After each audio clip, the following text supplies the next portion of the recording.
చుట్టూ నీళ్లున్న గుక్కెడి నీటికి అలమటించారు.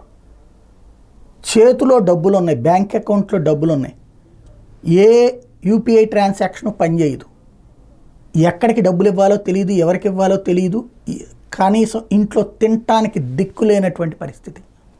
వరదలు తెచ్చినటువంటి ప్రకోపం అది. అదే సందర్భంలో పడవలో వెళ్ళాలంటే 10,000, నడవాలంటే కూడా అవకాశం లేనటువంటి, తినడానికి తిండికి ఇబ్బంది పడ్డటువంటి వాళ్ళు ఇప్పుడు అకస్మాత్తుగా వచ్చి పడినటువంటి వరదలు సృష్టించిన షాక్ నుంచి బయటపడ్డటువంటి వాళ్ళు ఇప్పుడు ఒక్కొక్కళ్ళు తేరుకుంటున్నారు, కోలుకుంటున్నారు. ఆ పైన ఉన్న ఇంటిని వదిలేసి ఉన్న ఫలంగా వెళ్ళిపోతున్నారు, తాళాలు వేసి వెళ్ళిపోతున్నటువంటి వాళ్ళు అనేక మంది. ఇందులో 2 రకాలు. మధ్యతరగతి తాళాలు వేసి వెళ్ళిపోతుంది, పేదలు మాత్రం అక్కడే ఉంటున్నారు. ఎందుకంటే ఇప్పుడు ఇళ్ళు క్లీన్ చేసుకుని మళ్ళీ సామాన్లు ఎక్కడికి వెళ్ళాలో తెలియదు అక్కడ పేదలకి.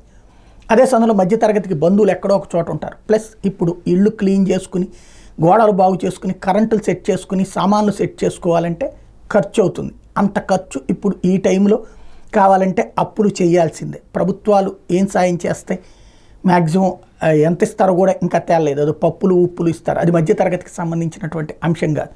మెయిన్ కావాల్సినటువంటిది ఇది. ఈ దశలో ఇప్పుడు అడుగులు తెలిసిన బంధువుల దగ్గరికి వెళ్ళి, ఎందుకంటే ఆకలితో అలమటించి షాక్ అయినటువంటి వాళ్ళు ఒకసారి ఇప్పుడు సొంత బంధువుల దగ్గరికి వెళ్ళి కాస్త తేరుకుని మళ్ళీ ఇక్కడ నీళ్ళంతా తగ్గిన తర్వాత రావడానికి సిద్ధపడుతున్నారు. ఇప్పుడు మధ్యతరగతి అన్నటువంటిదైతే అప్పుల కోసం ఇప్పుడు వెతుకులాడాల్సిన పరిస్థితి.